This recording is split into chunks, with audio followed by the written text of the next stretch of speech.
मौसम 1975 की भारतीय हिंदी भाषा की संगीतमय रोमांस फिल्म है जिसमें संजीव कुमार और शर्मिला टैगोर ने अभिनय किया है और गुलजार निर्देशित है। ये एजरे कोनिना के 1961 के उपन्यास द जुडासा ट्री पर आधारित है। शर्मिला टैगोर के उनके अभिनय के लिए 23वें राष्ट्रीय फिल्म महोत्सव में सिल्वर लोटस पुरस्कार मिला।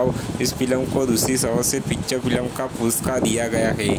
फिल्म को 24वें फिल्म फेयर पुरस्कार में 8 श्रेणियों में नामांकित किया गया था और 2 में जीत हासिल की है। फिल्म में कई अन्य पुरस्कार भी जीते हैं।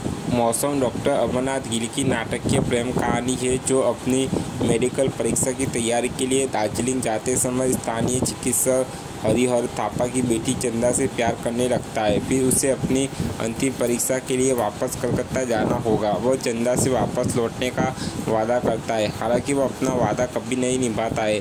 25 साल बाद वह एक अमीर आदमी के रूप में लौटता है और चंदा और उसके पिता की खोज करता है। उसे पता चला कि हरिहर की मृत्यु हो गई है और चंदा की शादी एक अपंग बूढ़े व्यक्ति से हुई थी। उसके एक बेटी को जन्म दिया है, पागल हो गई और मर गई। चंदा की बेटी कजली को खोजने पर वह देखता है कि वह अपनी मां से काफ़ी मिलती जुलती है और बाद में उसे पता चलता है कि उसकी मां के बहनोई द्वारा छेड़छाड़ किए जाने के बाद वह वेश्यालय में पहुंच गई थी। अमरनाथ के पास उसे वेश्यालय से खरीदने के अलावा कोई विकल्प नहीं था और वह कजली को घर ले जाता है और चंदा के साथ जो किया उसकी भरपाई करने के लिए उसे एक अच्छी महिलाओं में बदलने की कोशिश करता है।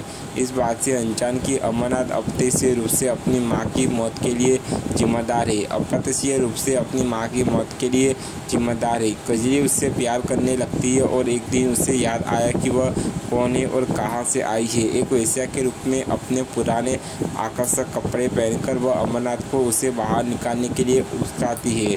वह वेश्यालय में वापस चली जाती है जहां वह मैडम उसे समझाया कि अमरनाथ उससे प्यार करता है और उसे उसके पास वापस चले जाना चाहिए क्योंकि वह उसे प्यार करता है और उसे सम्मानजनक जीवन देना चाहिए।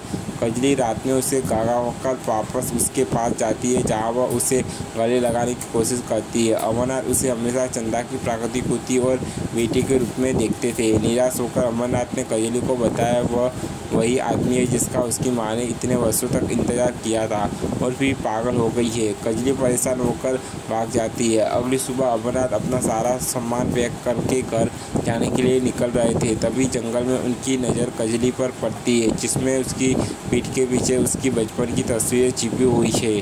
कजली उसे बताती है कि यह उसकी गलती है कि उसकी मां पागल हो गई है और मर गई है, वह वेश्या बन गई है। वह उससे कहता है कि हाँ, वह अपनी मां से माफ़ी मांगने के लिए इस जगह पर वापस आया था और शायद चंदा के लिए बहुत देर हो चुकी है, लेकिन क्या वह उसे माफ़ कर दे कि उसकी बेटी बनेगी। फिर वह एक साथ घर चले जाते हैं।